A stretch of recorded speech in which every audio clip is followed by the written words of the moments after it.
Hello friends, welcome to another video of infinite study centre. ये एक concept builder video है। इसके अंदर आप देखने वाले हैं सर्कल से रिलेटेड बेसिक कॉन्सेप्ट। जैसे कि आपको पता है कि आपके चैप्टर 12 का पार्ट है सर्कल एवं स्पर्शरेखाएं। तो आइए देखते हैं कि सर्कल होता क्या है, उसका बेसिक कॉन्सेप्ट देखते हैं क्या है। तो सबसे पहले मैं आपको बताऊं तो सर्कल होता क्या है। तो सर्कल क्या है, दो बिंदु लेंगे और इनको अगर मिला देंगे तो ये क्या कहलाएगा, रेखाखंड या तो मैं कहूँ रेखा। अब क्या करेंगे, इसी को हम लोग मानेंगे त्रिज्या और बना देंगे एक परिधि। वो किस तरीके से होगा, इस तरीके से। केंद्र इसको मान लीजिए, ये आपका एक पहला बिंदु था। इस बिंदु को, केंद्र को हम लोग हमेशा के लिए ओ मान के चलते हैं ताकि अपने को प्रॉब्लम ना हो कि जैसे वो देखे ना समझ जाए कि भाई केंद्र है। और ये ओ से ए मान लो, ये ओ से ए क्या है, त्रिज्या है। अब मैं क्या किया, ए से बी भी तो मिला दिया हूं यहाँ पे। ये तो मैं कहा कि आर त्रिज्या है। अब मैं ए से बी मिला दिया हूँ तो यहाँ तो मेरे को दो दो त्रिज्याएं दिख रही है। ये भी तो त्रिज्या हुआ ना। ये अगर केंद्र से परिधि को मिला रहे हैं तो वो कहला रही है त्रिज्या। केंद्र से परिधि को मिला रहे हैं तो वो त्रिज्या कहला रही है। अगर केंद्र से दो बार मिला दे परिधि को, केंद्र से होते हुए परिधि के दो बिंदुओं को मिला दे तो वो क्या कहलाएगा, व्यास कहलाएगा।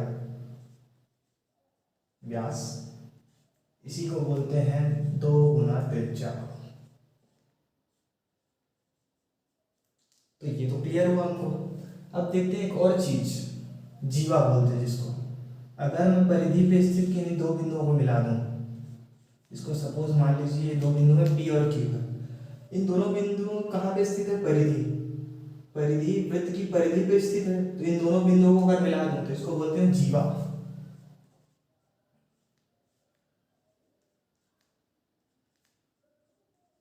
मतलब वृत्त की परिधि पे स्थित किन्हीं भी दो बिंदुओं को आप मिलाएंगे तो वो कहलाएगा जीवा।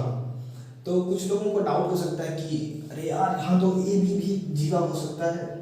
तो हाँ, डेफिनेटली आपका व्यास भी जीवा है, पर हर एक जीवा आपका व्यास नहीं होता, क्योंकि व्यास के लिए कंडीशन है कि व्यास जो है केंद्र से होके जानी चाहिए। अगर कुछ इस तरीके से होता है,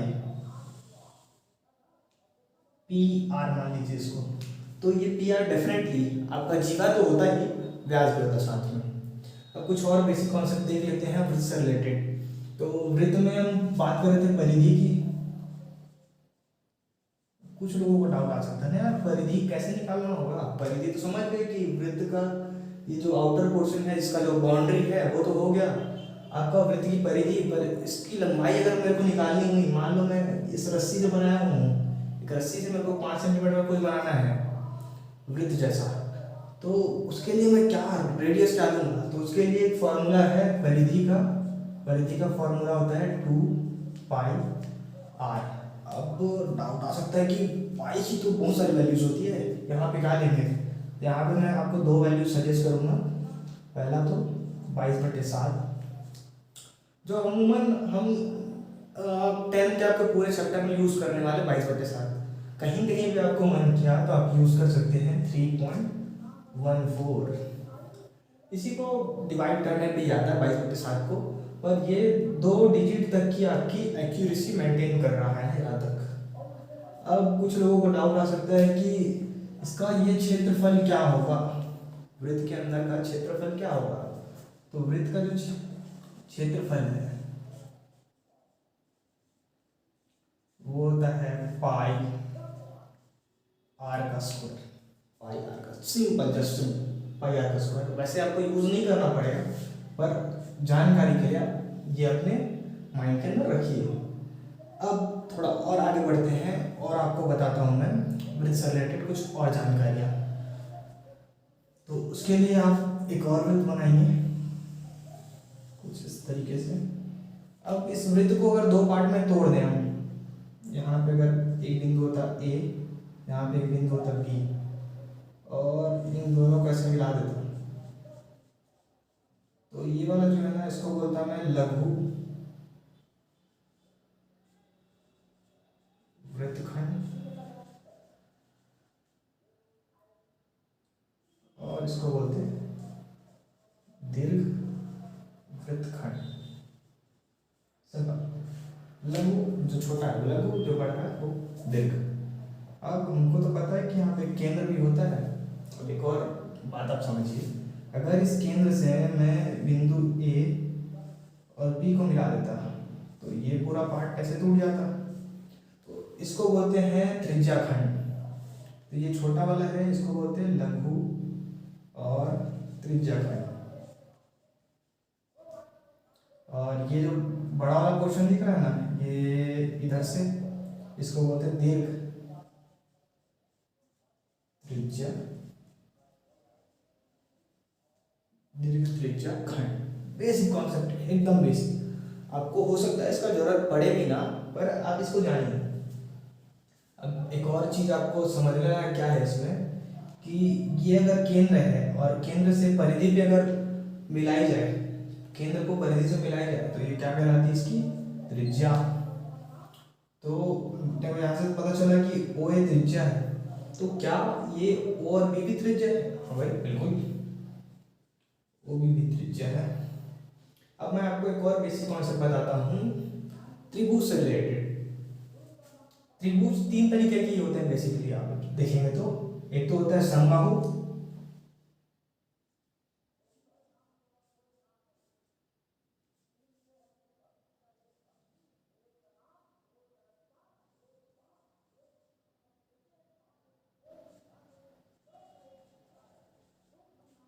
समबाहु त्रिभुज वो त्रिभुज होते हैं जिसके सारे भुजाएं बराबर होते हैं और सारे कोण भी। सारे कोण कितने के होते हैं? 60 डिग्री के। अगर आपको नहीं पता इसके बारे में तो आप मेरा ज्यामिति का वीडियो देखिए, आपको उससे एकदम क्लियर हो जाएगा कि क्या है ये। उसके बाद होता है समद्विबाहु,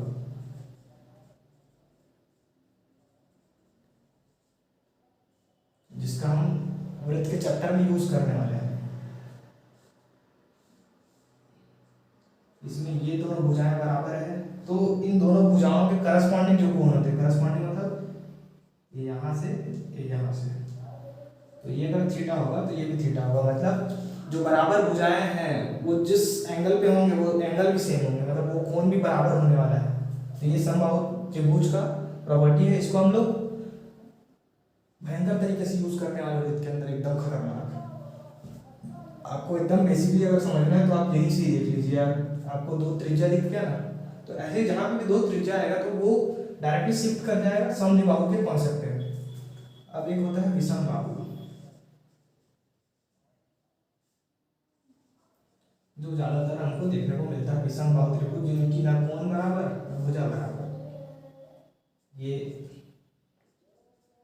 सब अलग अलग, सारे कोण से अलग, सब अलग। ये सारा कॉन्सेप्ट है, इसको हम आगे चल के देखने वाले हैं। आपके क्वेश्चन जब मैं आपको कराऊंगा तो ये सारे कॉन्सेप्ट आपको वहां पे बहुत अच्छे तरीके से समझ में आने वाले हैं, तो आप बिल्कुल इसके लिए चिंता मत कीजिए। आप कोण बनाना सीखते हैं, फिर से एक वृत्त बनाते हैं, वृत्त का केंद्र ओ, और वृत्त का कोण केंद्र तो बना लिए, अब वृत्त पे कोण कैसे बनाते हैं, तो वृत्त पे कोण आंतरित करना सीखते हैं। एक तो परिधि पे आंतरित कर सकते हैं या तो केंद्र पे आंतरित कर सकते हैं। तो चलिए शुरू करते हैं। एक जीवा खींचिए, यहाँ से यहाँ तक एक जीवा खींचा, सिंपल जीवा खींचा, कोई इसका मेजरमेंट हमको नहीं पता, कुछ भी नहीं पता, हमने एक डेफिनेटली रेंडमली खींचा हुआ है, तो इसका नाम दिया ए बी। अब इससे मैं क्या कर सकता हूँ, दो तरीके हैं मेरे पास, कि या तो मैं इससे ना केंद्र को ऐसे जोड़ दूँ, ये इस तरीके से, या दूसरा तरीका मैं क्या अपनाऊंगा कि परिधि के किसी बिंदु को ऐसे जोड़ दूंगा, मतलब ये बी पे आने वाला है, ये इस तरीके से। तो ये तो हो गया केंद्र पे आंतरित कोण, और ये हो गया परिधि पे आंतरित कोण। तो एक मैं आपको फैक्ट बताता हूँ जिससे आप ज़्यादा रिलेट कर पाएंगे इसको।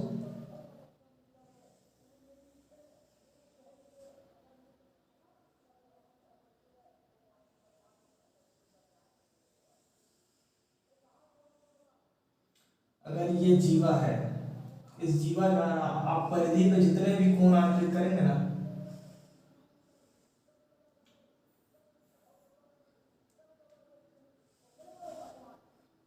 ये सारे एंगल्स बराबर होने वाले हैं। ये अगर थीटा है तो ये भी थीटा, मतलब ये अगर जीवा ए भी है तो आप जितना मर्जी ऊपर आंतरिक कीजिए परिधि पे कोण करते जाइए। कोई और सा भी करना है ये कर लीजिए इस तरीके से, ये भी आपका थीटा ही होने वाला है। मतलब एक जीवा से परिधि पे आप जितने भी कोण आंतरित करेंगे, जितने भी सारे कोणों की वैल्यू सेम होने वाली, एकदम सेम होने वाली, इक्वल होने वाली। अब ये वाले में क्या खास है, तो भाई हाँ चलो ये तो हमने कहा कि ये वाला हो गया थीटा। तो ये सारे कॉन्सेप्ट है, आप याद रखते जाइए इसको। ये ए भी एक जीवा है, इस जीवा द्वारा परिधि पे आंतरित किया जो कोण उसको नाम दिया हमने थीटा। सिंपल है, कोई दिक्कत नहीं यहाँ तक। तो हमारा एक परिमेय क्या कहता है कि अगर एक ही जीवा द्वारा, एक ही जीवा मतलब ए बी द्वारा परिधि पे आंतरित कोण करें और इसी जीवा द्वारा केंद्र पे आंतरित कोण करें, तो परिधि पे जो जितना आंतरित करेंगे ना उसका 2 गुना होता है केंद्र पे आंतरित कोण। तो ये हो जाएगा आपका 2 थीटा। ये आपका बेहद इंपॉर्टेंट कॉन्सेप्ट है ये वाला। मतलब केंद्र पे आंतरिक कोण 2 गुना होगा परिधि पे आंतरिक कोण के।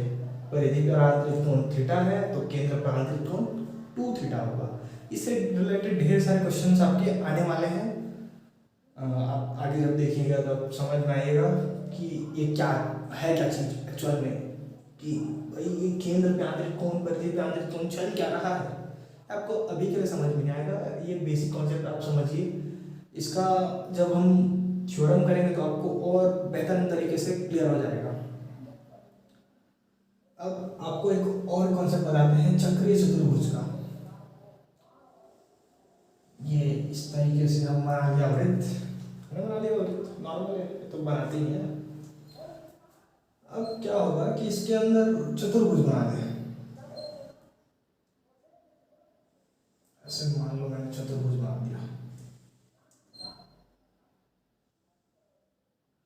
तो ये चतुर्भुज अगर परिधि के बिंदुओं को छू लिया, परिधि के बिंदुओं को छू लिया, तो इसके आमने सामने के कोणों का योग 180 डिग्री के बराबर होता है। ये दोनों का योग 180 होगा और ये दोनों का कोण 180 होगा। यहाँ तो मैं आपको 90 दिखा रहा हूँ, हर एक केस में 90 नहीं होगा, पर इन दोनों का जो सम होगा वो 180 होगा। अब एक परिधि को छुएगा 180 होगा, सिंपल, बस इतना याद रखिए। और थोड़ा आगे बढ़ते हैं बेसिक कॉन्सेप्ट में ही। तो अब वृत्त का तो खत्म कर लिया, थोड़ा बहुत तो हमने सीख लिया कि वृत्त होता क्या है, इनका बेसिक कॉन्सेप्ट हम यूज क्या करने वाले हैं, इसके बारे में थोड़ा बहुत तो नॉलेज हो गया हमको। अब हम देखते हैं कि स्पर्श रेखाएं क्या होती है। तो उसके लिए थोड़ा आगे बढ़ते हैं, वृत्त बनाते हैं। डेफिनेटली वृत्त के अंदर ढेर सारे पॉइंट होंगे, परिधि में ढेर सारे पॉइंटों को मिलाया गया होगा। तो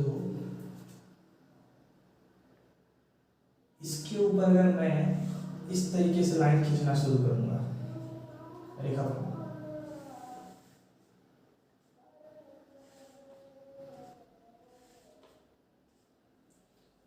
तो देखिए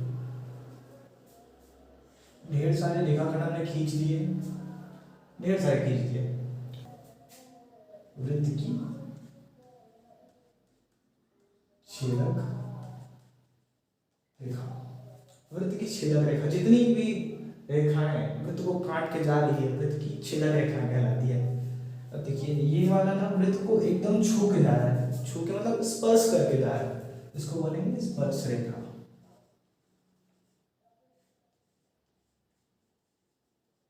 वृत्त की परिधि को अगर छू के कोई लाइन चले जाए तो उसको बोलते हैं स्पर्श रेखा। और थोड़ा और आगे बढ़ते हैं तो आपको समझ में आएगा। ये अगर वृत्त है, वृत्त के बाहर अगर कोई बिंदु स्थित है, बिंदु ए मान लीजिए, बिंदु ए स्थित है वृत्त के बाहर, तो इस बिंदु ए से केवल 2 ऐसी लाइनें होंगी जो इस वृत्त को छू के जाएगी।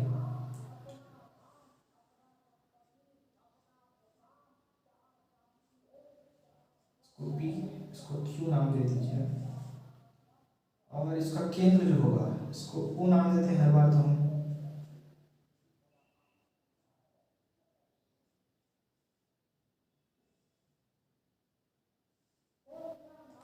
तो जहाँ पे भी छू के जाती स्पर्श करके उस बिंदु को अगर केंद्र से मिलाया जाए तो यहाँ पे जो कोण बनता है ये होता है 90 डिग्री का। तो ये भी 90 डिग्री का हो गया, है ना। और ये ओ ए है, तो ये त्रिभुज जो है, आपको दो समकोण त्रिभुज दिख रहे होंगे। मैं कोशिश करता हूँ कि आपको और क्लियरली नजर आए दोनों त्रिभुज। कौन कौन से दोनों त्रिभुज? ओ क्यू ए और ओ पी ए, ये दोनों आपको और स्पष्ट नजर आए इसके लिए मैं प्रयास करता हूँ। तो आपका ये हो गया ओ ए, ओ ए, ये हो गया क्यू, ये हो गया पी। तो यहाँ से आपको समकोण त्रिभुज दिख रहा होगा एकदम क्लियरली। तो आपका ये तो त्रिज्या है, ये भी त्रिज्या है, ये ओ ए कॉमन भुजाएं हैं। तो आपका एक जो परिमेय है सर्वांग समता का, वो कहता है कि अगर एक कोण बराबर हो समकोण में और दो भुजाएं बराबर हो तो ये समरूप होता है, और यहाँ पे सर्वांग समता। तो कौन सा सर्वांग समता का नियम लगेगा? कोण मतलब समकोण भुजा, भुजा का नियम लगेगा, और ये दोनों त्रिभुज सेम हो जाएंगे। तो ये वाला एंगल और ये वाला एंगल बराबर हो जाएगा। तो ये अगर थीटा है तो ये भी थीटा हो जाएगा, ये तो 90 है ही।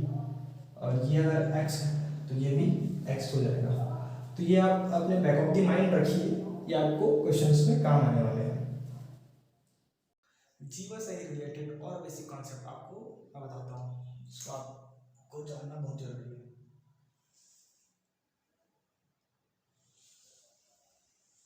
ये तो हो गया वृत्त, और इसमें हम लोग बनाते हैं कुछ जीवाएं। ये हो गया वृत्त, इसका केंद्र हो गया O, और इसकी जीवा हो गई ए बी। यहाँ तक क्लियर है, कोई दिक्कत नहीं है, जो हमने करना सीखा था बेसिक कॉन्सेप्ट के इसमें। अब इसमें क्या करेंगे कि इस केंद्र से अगर मैं ए बी पे अगर कोई लंब डाल दूँ, लंब का मतलब होता है 90 डिग्री का, एक लाइन खींच दूँ, ओ से क्या किए ए बी पे लंब डाले, तो ये ए बी दो टुकड़ों में विभाजित हो जाती है, बराबर दो टुकड़ों में। अगर इसको सी कहें तो ये ए सी आपके बराबर होने वाला है बी सी के। बेसिक कॉन्सेप्ट है। अगर केंद्र द्वारा किसी जीवा पे लंब खींची जाए तो वो दो टुकड़ों में विभाजित हो जाती है, दो समान टुकड़ों में विभाजित हो जाती है। इसको और थोड़ा आगे बढ़ाते हैं इसी कॉन्सेप्ट को। अगर मेरे पास एक क्वेश्चन हो जिसमें पी क्यू और ए बी दो जीवाएं दी हो, और केंद्र हो ओ, और इस पे लंब भी डाला गया हो, तो लंब डालते हैं तो ये वाला तो भाई समविभाजित हो जाता है, ये तो हमने अभी सीखा है ऊपर। और ये ओ, इसको मान लेते हैं सी, इसको मान लेते हैं डी। अब मेरे पास कोई क्वेश्चन बोल दिया हो O D is equals to O C, मतलब ये जो लंब खींचा गया ना ऊपर और नीचे, ये दोनों बराबर है बोल दिया है, तो क्या ये ए बी और पी क्यू बराबर होने वाले हैं? तो हाँ डेफिनेटली, अगर केंद्र से दूरी समान होगा तो जीवा की लंबाई भी समान होगी। केंद्र से दूरी मतलब ये दूरी है ओ डी, और यहाँ की ये दूरी है ओ सी, ये भी समान है तो इनकी जीवाएं भी समान होगी। पी क्यू जीवा है, ये किसके बराबर हो जाएगी? ए बी जीवा के। ये आपको सिंपल इस तरीके से। और एक तीसरा इसी से रिलेटेड आपका इस तरीके बनता है, कोसेंट्रिक सर्कल होता है। ये एक सर्कल हो गया, ये एक और सर्कल हो गया, और एक जीवा इन दोनों को काट के जा रही होती है, ऐसे ऐसे जा रही है, दोनों का केंद्र समान है। तब मैं इस पे लंब डाली, ये लंब डाला, इसका नाम दिया सी। ये अगर ए बी, इसका नाम दे देते हैं पी, और ये सी और ये डी हो, तो यहाँ से हमको एक चीज तो क्लियर होने वाला है कि A C A P is equals to B P, और और एक चीज और क्या पता है, C P is equals to D P. ये तो भाई बेसिक लंब का कॉन्सेप्ट वाला है, ये हम लोग कैसे लंब डाले हैं, तो ये चीज क्लियर हो गया। अब इससे रिलेटेड हमको क्या पूछना है, इनके त्रिज्याओं के बारे में।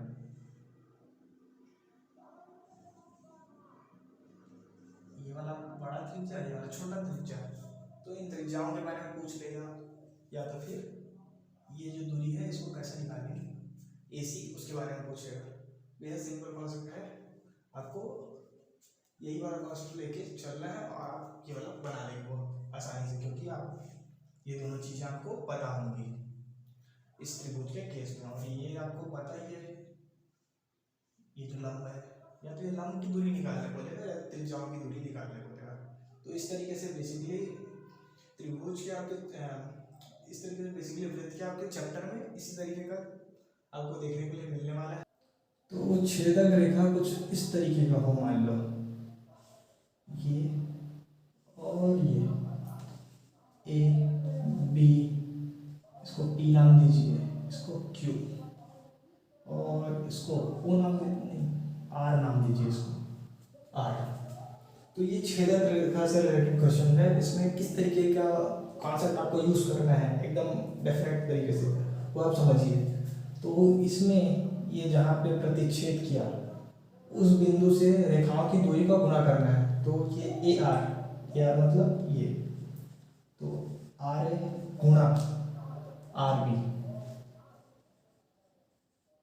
बराबर किसके होंगे, आर पी गुना आर क्यू के।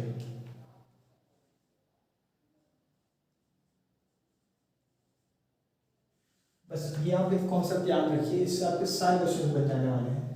अच्छा, ये तो एकदम सिंपल दिख रहा है। अगर मान लो ऐसा होता, ये छेदक रेखा कुछ इस तरीके से जा रहा होता ऐसे, और ये भी एक छेदक रेखा यहाँ पे मिल रहा था, पी ये पॉइंट होता, ये पॉइंट होता आर, ये होता ए, ये होता बी, ये होता पी, और ये होता क्यू। तो क्या ये फॉर्मूला सेम होने वाला था? हाँ भी सेम होने वाला था, क्योंकि हम जो दूरी लेते हैं वो जहाँ पे मिल रहा होता है ना वहाँ से लेते हैं। तो यहाँ से लेते हैं R B into R A, तो ये R B into R A ये लेते हैं, और बराबर करते हैं दूसरे का कौन सा, R Q into R P के। किस तरीके से लेना दूरी आपको समझ में आ रहा होगा। जहाँ भी प्रतिच्छेद कर रहे होंगे छेदक रेखा, वहाँ से आपको दूरी लेनी है, ये आप एकदम आपके माइंड में क्लियर रखिए। तो बस इतना सारा कॉन्सेप्ट है इस सर्कल चैप्टर के अंदर, जो आपको क्वेश्चंस बनाने में मदद करने वाले हैं। तो क्वेश्चंस हम बहुत ही जल्दी लेके आने वाले हैं सर्कल चैप्टर का, तो इसके लिए आप चैनल के साथ बने रहें और लोगों तक शेयर करें, ताकि ये बेसिक कॉन्सेप्ट सर्कल से रिलेटेड, ये सिंपल बेसिक कॉन्सेप्ट आपको समझ में आ जाए और आपके दोस्तों को भी समझ में आ जाए।